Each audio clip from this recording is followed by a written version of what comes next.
Welcome everybody. Welcome back to our relationship workshop, How You're Designed to Love. And I want to start off with some inspiration. When we take a look at human design, what it's for, it is about helping us understand our self-expression of our uniqueness and understanding how we can love ourselves, the true aspects of us, who we are here to be. Here's a quote from Ra. The vast majority of human beings on this planet aren't going to wake up, but you might. You might because you've come into contact with this information. You've been blessed to be able to study it, see how it can be applied in your life, see how accurate it is, and it's simply on your fractal. It is part of your experience now to see who you are. So with this relationship workshop, understanding our relationships with the other is really a fertile educational ground for us understanding who we are. When it comes down to it, we have to always love ourselves first, because we are the ones who, if we cannot love ourselves, we cannot meet that other person where they are at, wherever they are at. We have to be who we are. We are the ones we spend the most time with. We are the ones who we know for certain, we absolutely know for certain, we will always be with ourselves 24/7 until our lives are over. So just to go back to the focus of, yes, this is a relationship workshop, but it is also about looking at you in that relationship, and that's the most important part, is you. Now here's that quote from Ra that I found on Facebook, and I find that it's really, really fascinating. This is from one of the original books of human design. So I'm going to read it to us and see if there's anything that anyone would like to contemplate or share after reading this. This no choice, said the voice. Here's the quote from Ra. It says, "Vanity, vanity, everything is vanity," said Solomon. "It is the greatest of truths, and it is a particularly human condition. On the assumption that the individual is in control of its destiny lies all suffering. It has a name. It is called free will. It is an illusion. All of the great teachers have taught over and over again the same lessons, that in their language only God is great. They had no proof, and their wisdom either found belief or rejection. The human design system is an absolute of the Maya, which means illusion. It is evidence, living evidence, that there is no choice, that there is no free will. There should be no confusion about this no choice. It is not a concept, it is a fact. Close your eyes and remember that you are traveling at hundreds of thousands of kilometers an hour in space, literally hurtling through the cosmos. We are being penetrated by trillions of particles, neutrinos, that have been proven to bear mass, traveling at near the speed of light every second. If you take an electron microscope and look into a human body at high enough magnification, there's nothing there but empty space. In biology, everything you think and say and do, everything is initiated in the deep gray areas of the brain before they are consciously perceived. There is no choice. It is a fact. And yet, the power of choices prevails. So can I ask a question? Absolutely. I feel like I'm not quite understanding. It's like there is no choice, but you still make decisions. So technically you are sort of contributing your own thing in some way, right? Right, but who is making the decision? But what about, like, you know, have you heard of Richard's Golden Path? And he's talking about how the human design gave us the limitation, but we're supposed to transcend it. And who's transcending the limitation? The avatar. So when we look at design, the basic concept is, when you're looking at your map, let's say this is somebody's map. Obviously it's not one person, it's two people, but let's say this is somebody's map. Does that person have a choice to erase any of these activations that are part of how they be who they are in the world? No, but I guess the only thing they can choose is how they respond to something, right? Or react to something. And that's the beautiful paradox that we're looking at. But who, they who, is actually making the choice. So everything comes back to, when you're in this vehicle, in this body, in this Maya, watching the movie, you have a, let's say this is the black over here, you have a passenger that is seeing, that is witnessing, right? So if that passenger is sitting on the top of the head, observing the movie, witnessing, watching, and it's trying to control what it wants from this life, and it's not honoring, this is only a third of who you are, the conscious part in black. The red is about a third of who you are. The totality of who you are is a piece of the puzzle that is this magnificent tapestry that is what we are here to be, and we all have a place in it. And yet, if we are running around trying to make decisions with just the passenger who thinks it seems to be in control of its life and knows what it wants, and it's making decisions from openness, which is not consistent. Openness is areas where we are conditioned by the outside force of the world, and that's where we get homogenized, because everyone is going through right now gate 54, and they are all being conditioned by wanting to be ambitious. So let me ask you this, you know how a lot of spiritual teachers talk about how you create your own reality. Would you say that's not quite an accurate thing? So who is the you that creates the reality? The higher self, I suppose. The higher self. And where is the higher self located? In another dimension, I guess.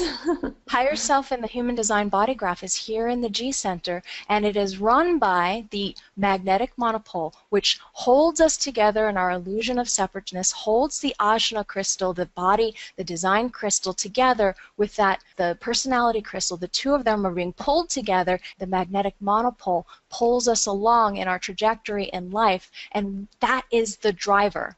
That is what creates this reality, this illusion that's around us. So if we are to look at the dynamics, the mechanics of human design, and see that we are helpless in these vehicles, I cannot change the fact that I am female. I am female. I am a female with a 21 in an undefined ego center that is always going to feel powerless if I'm with someone else who has more power than me. This is why I do my own thing and I don't have a boss, because I don't like being powerless. I like to have my own independent control of my life. But I can't get rid of that. And that's what I consciously recognize. That's what I see. But am I creating my own reality by deciding to be an entrepreneur? Maybe that's my path, my purpose. So one of the things to grasp when you come to design and you're trying to contemplate these dynamics, the mysteries that are involved, some things cannot be grasped with the mind. Some things you have to allow to be the eternal mystery, for which the only answer is absolute silence. Because in that silence there's a pregnant pause that allows us to contemplate something beyond which we are, that we cannot touch and yet we know is there. The eternal mysteries of reality that is a total illusion. And no, it's hard. It's something that, look outside yourself for truth and you will never find it.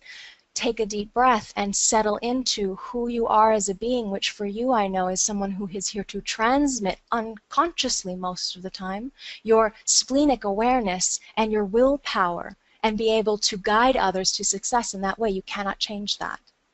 And yet you can allow yourself to settle into who you are as a being and be the totality of which you are here to be when you're with the other. In this relationship class, we get to see who we are with that other, and that we have no choice to, we cannot avoid these dynamics, these electromagnetics that are between me and Patrick. 7 ways I get my split connected up to the throat, and that's why I cannot have a relationship with him for longer than a few months in aura all the time.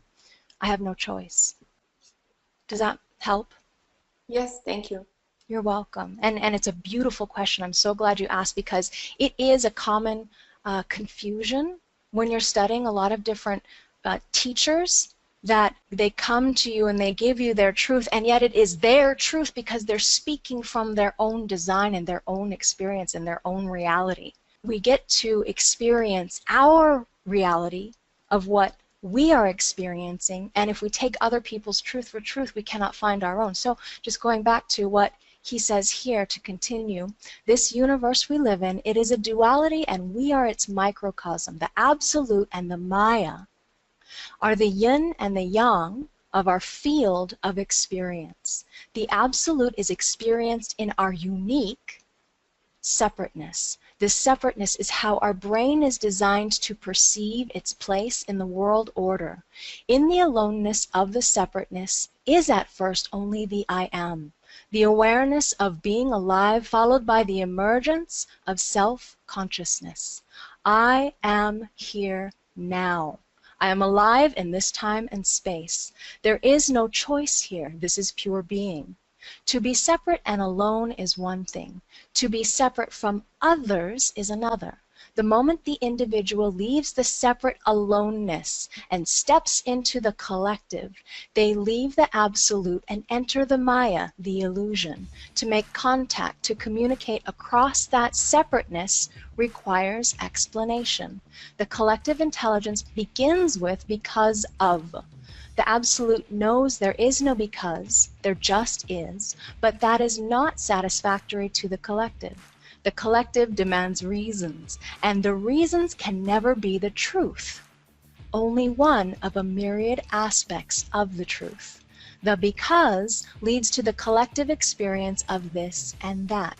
You are happy because of this or that. You are a failure because of this and that, and so on. The absolute knows that you are what you are, no choice despite whatever the reasons may be. The human design system shows clearly how enormously vulnerable we are by design, that few human beings are able to live out their true nature. The collective is a powerful field. In understanding your own design, in recognizing your true nature, you have an opportunity to break this conditioning. Life is only a matter of wait and see. The value of such knowing is the acceptance of the unique and perfect nature of your being. To love yourself as you are, for what you are, in the now. This is the absolute. This is the recognition of creation and the greater self. The time of absolutes is upon us. No choice, said the voice, and it was and is crystal clear to this messenger. When or if we are ever surrendered as a collective, we will know the Tao and will be able to express it as an absolute, which is, we are here now. You are unique. You have no choice. Love yourself. This is the core message of the messenger of the human design system. This is his interpretation of what he was given. And I hope that this class that we have gone through these past 8 weeks has helped you to understand how you are here to be unique, that you have no choice when you're interacting with another, and that no matter the circumstances, you can love yourself. All you need to know is who you are, and that's what our maps show us. So when we look at how we're designed to love, we're going to dive into now the ways that we connect.